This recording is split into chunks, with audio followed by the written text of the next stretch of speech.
Hello hi అండి అందరికీ. రీసెంట్‌గా సీఎం చంద్రబాబు నాయుడు గారు మంత్రుల పనితీరు ఎలా ఉందో తెలుసుకోవడం కోసం ఇంటర్నల్‌గా ఒక ప్రోగ్రెస్ రిపోర్ట్ కార్డ్ లాంటిది తయారు చేయడం జరిగింది. అంటే మంత్రులు ఎంత ఎఫిషియన్సీగా పనిచేశారు, త్వరితగతిన ప్రజలకొచ్చిన సమస్యలను పూర్తి చేస్తున్నారా లేదా అని చెప్పేసి మంత్రుల్లో ఇంకా ఎఫిషియన్సీ పెంచాలి అనే ఉద్దేశంతో ఆయన ఇంటర్నల్‌గా ఒక ప్రోగ్రెస్ కార్డ్ అయితే తయారు చేయడం జరిగింది. ఈ ప్రోగ్రెస్ కార్డ్ రిపోర్ట్‌లో రేటింగ్స్ అయితే బయటికి రావడం జరిగింది.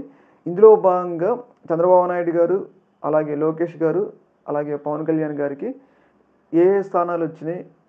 ఇందులో లోకేష్ గారి కన్నా, అలాగే చంద్రబాబు నాయుడు గారి కన్నా పవన్ కళ్యాణ్ గారు వెనకబడ్డారనమాట. అయితే ఆయన వెనకబడటానికి కారణాలేంటి? ఈ రిపోర్ట్ కార్డ్‌ని మనం నమ్మొచ్చా? అనే విషయాలైతే మనం ఈ వీడియోలో మాట్లాడుకుందాం. వీడియోనైతే లాస్ట్ వరకు చూసి మీ యొక్క అభిప్రాయాన్ని అయితే కింద కామెంట్‌లో తెలియజేయండి. ముందుగా వీడియోలోకి వెళ్దాం.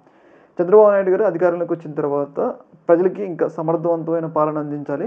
మంత్రులు చాలా ఎఫిషియన్సీగా పనిచేయాలని చెప్పేసి, అలాగే మంత్రుల్లో పోటీతత్వం పెంచాలి అనే ఉద్దేశంతో ఇంటర్నల్‌గా ఒక ప్రోగ్రెస్ రిపోర్ట్ లాంటిది తయారు చేస్తున్నారు. అంటే ఫైల్స్ క్లియరెన్స్‌లో గానీ, ప్రజలకు అందుబాటులో గానీ, అలాగే ఎవరు ఎంత త్వరితగతిన పనిచేస్తున్నారు వీటన్నిటిని దృష్టిలో మంత్రుల్లో తత్వం పెంచాలని చెప్పేసి ఒక రిపోర్ట్ కార్డ్ అయితే తయారు చేయడం జరిగింది.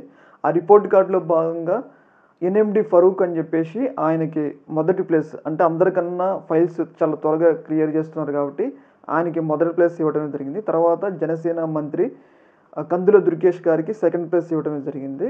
తర్వాత చంద్రబాబు నాయుడు గారికి సిక్స్త్ ప్లేస్ ఇవ్వడం జరిగింది.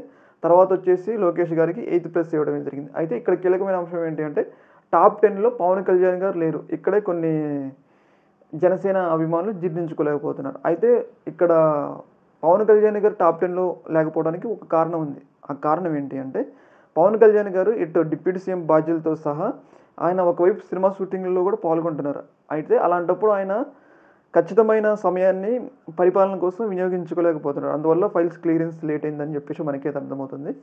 అందులో భాగంగా చంద్రబాబు నాయుడు గారు ఈ రిపోర్ట్ కార్డ్‌లో అందరికీ అంటే ఫస్ట్ టాప్ 2 స్థానంలో జనసేనకిచ్చి, టాప్ 4 కూడా జనసేనకిచ్చి, టాప్ 10లో డిప్యూటీ సీఎం పవన్ కళ్యాణ్‌కి ఇచ్చి, మధ్యలో 6థ్‌కి చంద్రబాబు నాయుడు గారు, 8థ్‌కి మాత్రం లోకేష్ గారు ఇవ్వడం అయితే జరిగింది. అయితే ఇదేంటి అంటే మంత్రుల్లో పోటీతత్వం పెంచాలి, త్వరితగతిన ఎఫిషియన్సీ పాలన అందించాలని చెప్పేసి ఇంటర్నల్‌గా చంద్రబాబు నాయుడు గారు ఈ రిపోర్ట్‌లని తయారు చేసినట్లయితే మనకైతే వార్తలైతే వస్తా ఉన్నాయి. ఈ యొక్క ఇష్యూ మీద మీ యొక్క అభిప్రాయాన్ని అయితే తెలియజేయండి. ఓకే మరి థాంక్ యూ.